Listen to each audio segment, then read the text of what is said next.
যত সময় গড়াচ্ছে টান টান উত্তেজনা এবং প্রত্যেকটা কেন্দ্রের যখন ফলাফল ঘোষণা করা হচ্ছে, একটি কেন্দ্রে দেখা যাচ্ছে যে বিএনপির জোটে যারা রয়েছেন তারা এগিয়ে আছেন এবং পরক্ষণে যে আবার যখন জামায়াতের যে জোটের কেন্দ্র এখান থেকে ঘোষণা করা হচ্ছে, পরক্ষণে আবারই কিন্তু সেটি আমরা দেখছি যে আরেকজন এগিয়ে যাচ্ছে। এরকমভাবেই কিন্তু টান টান উত্তেজনার মধ্যেই খুলনার যে ফলাফল ঘোষণা কার্যক্রম সেটি কিন্তু চলমান রয়েছে। এখন যে খুলনা ২ আসনের ফলাফল ঘোষণা কার্যক্রম চলছে, যেটি সোনাডাঙ্গা এবং খুলনা সদর এলাকা নিয়ে গঠিত।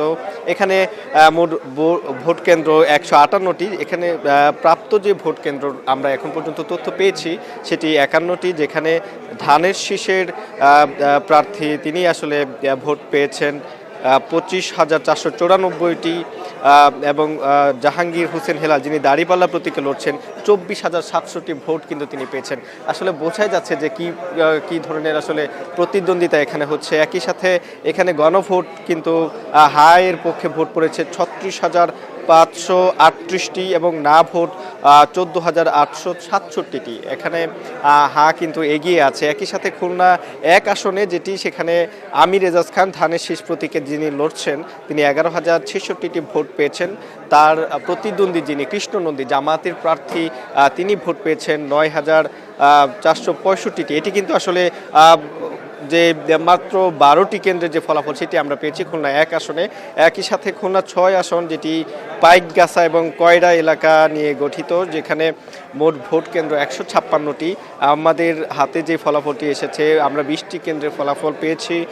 সেখানে আসলে এস এম মনিরুল হাসান বাপ্পি যিনি ধানের শীষ প্রতীকে লড়ছেন তিনি ভোট পেয়েছেন ১৭,২৪৬টি ভোট পেয়েছেন। একই সাথে আবুল কালাম আজাদ যিনি দাঁড়িপাল্লা প্রতীকে লড়ছেন তিনিও ১৭,০৫০টি ভোট কিন্তু পেয়েছেন।